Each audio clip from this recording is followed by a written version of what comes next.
So Welsh organization is restructuring to become more flexible so it can adjust more rapidly to dynamic market conditions. So you see restructuring is a key word, flexible is another, dynamic market conditions.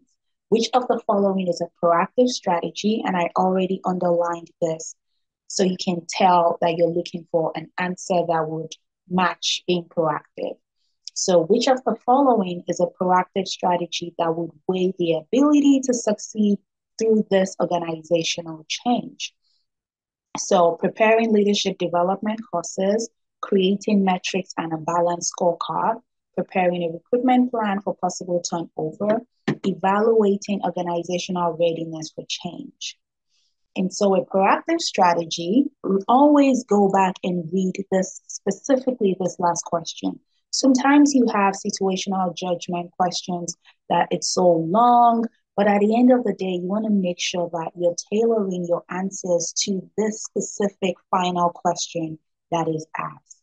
And sometimes this question that is asked doesn't even have so much to do with all that story or information that was given. So always be specific to make sure that your answer is tailored to this specific portion of the question.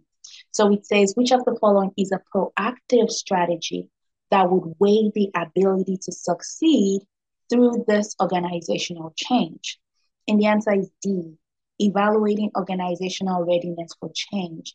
This is organizational change. We're looking for a proactive strategy that would weigh the ability to succeed. We want to see how ready this organization is for change. So preparing a leadership development course is not necessarily going to help us weigh the ability, our ability to succeed, through this organization change. Okay. And it says creating metrics and a balanced scorecard. That is also not necessarily going to help us. And usually metrics and balanced scorecard is once you've started implementing, you've already begun implementation. And then preparing a recruitment plan for possible turnover, that is also going to be something that you do as a reactive. So this is more reactive. This is more reactive. Now, preparing leadership development courses is not necessarily going to be the best course of action as much as evaluating the organizational readiness for change, because this is a proactive strategy, right? Okay.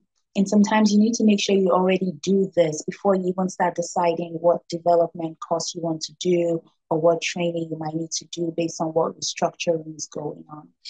Okay. So assessing an organization's readiness for change is a proactive approach to major restructures or restructuring. This will help HR to understand where you have potential barriers and opportunities to success before any major changes happen. Okay. All right, again, I'm going to make this green, just like I said before.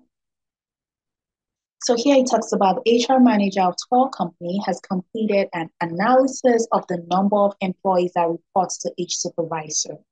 As a cost-saving measure, the organization increased the number of employees that report to each supervisor, thus eliminating several management roles. Now, the increase of the number of employees that report to each supervisor is referred to as specifically that as span of control. Now, if it was talking about eliminating several manager roles, that would be de-layering. You're removing some of the layers of management. But because the question, that's why I said it's so important to focus on the final question, what it's asking of you. Okay. So if you were thinking of only eliminating several manager roles, this particular phrase, then that would be delayering. But that is not what the question is asking. The question is saying the increase of the number of employees that reports to each supervisor is referred to as, that's the span of control. Span of control itself refers to how many employees report to each supervisor.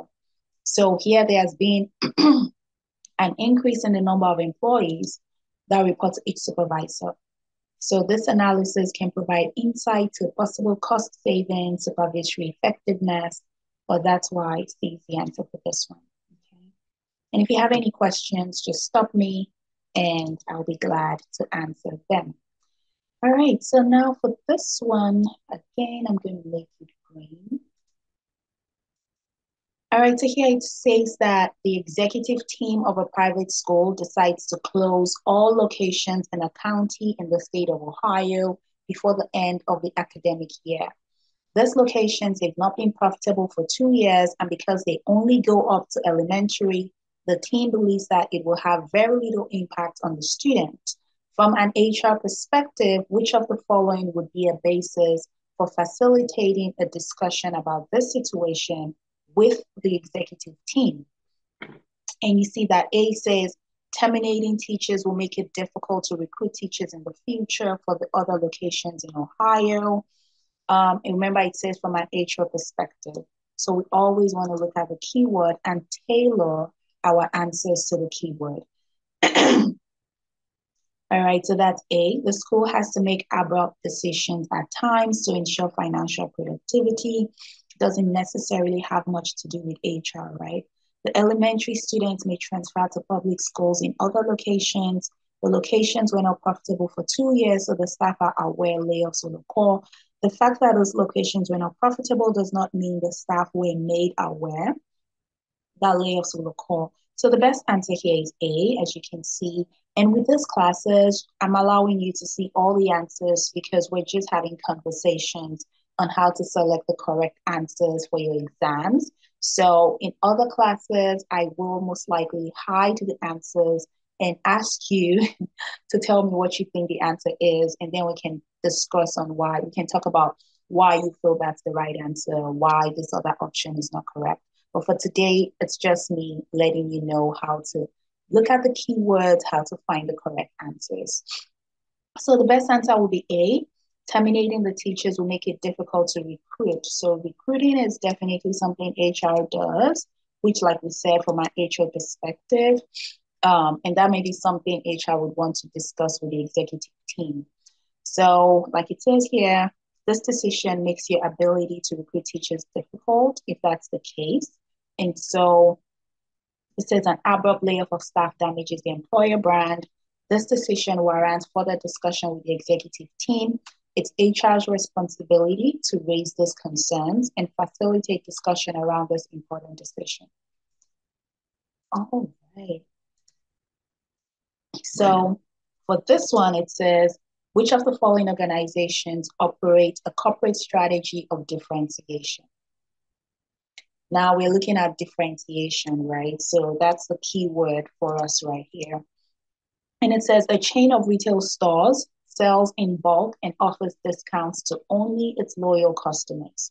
The finished product of a company is run through the Six Sigma process to ensure customer satisfaction. A company develops a premium product that is distinctively adaptive to weather changes. A firm spends considerable money on print and television advertising to attract top-tier customers. Now the answer is C, because again, like I said, the key word is differentiation, right? So here it says a premium product.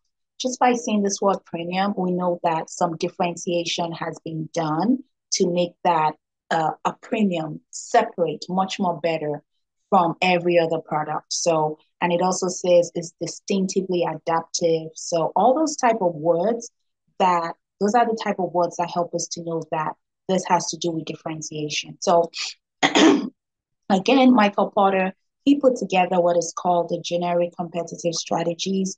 3 types of main strategies businesses can use to compete for competitive advantage: cost leadership, differentiation, and focus. So a company may choose to lower cost or differentiate based on what is important to their customers to demand a higher price on products, just like the iPhone, or focus by offering products to a select segment of their target market, just like those that specifically focus on pets.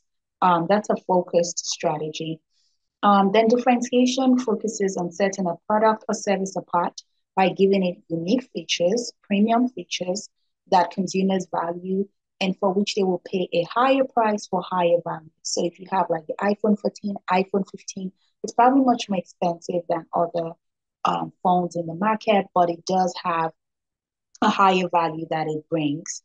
Then Six Sigma is a set of methods and tools for process improvement by eliminating errors. So that's why B is, not the right answer here.